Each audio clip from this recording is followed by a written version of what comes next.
एक छोटे से गांव के पास एक जंगल में एक पुरानी हवेली थी।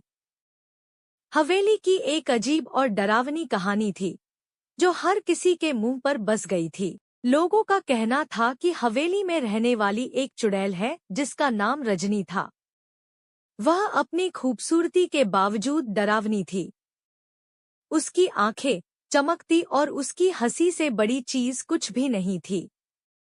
लोग कहते थे वह रात को बाहर निकलती है और लोगों को गांव के बाहर ले जाती है और उन्हें मार देती है। एक दिन गांव के एक युवक ने उसी हवेली में अपनी शादी का आयोजन किया। सभी लोग खुश थे, लेकिन किसी को भी वहां चुड़ैल के डर को कोई भूला नहीं था। शादी के दिन गांव के सभी लोगों की खुशी का माहौल था, लेकिन वहां का डर भी था। जब रात हुई, लोगों ने हवेली के दरवाजों को बंद कर दिए और सोने के लिए अपने अपने कमरों में चले गए। अचानक रात के 2 बजे एक चीख गांव के हर कोने में गूंज उठी।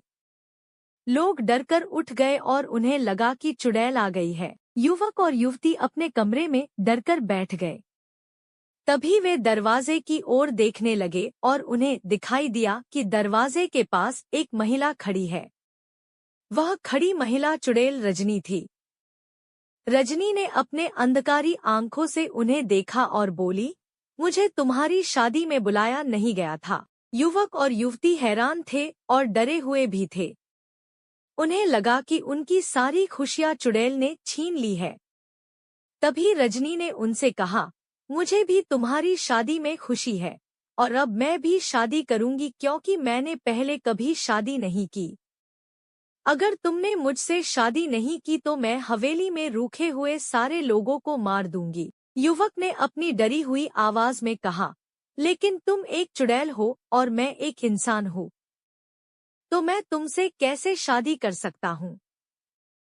रजनी ने हंसते हुए कहा, अब तो मैं तुमसे शादी करके ही रहूंगी वरना मैं सभी लोगों को मार दूंगी।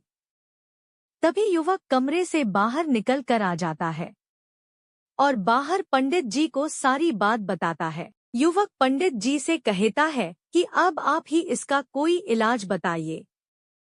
तभी पंडित जी उस युवक से कहते हैं, अब तुम्हें रजनी से शादी करना होगा, तभी रजनी की आत्मा को शांति मिलेगी। पंडित जी की बात मानकर युवक रजनी से शादी कर लेता है और रजनी अचानक गायब हो जाती है। रजनी की शादी के बाद गांव में खुशियों का माहौल बना रहा और उस हवेली में भी शांति आ गई।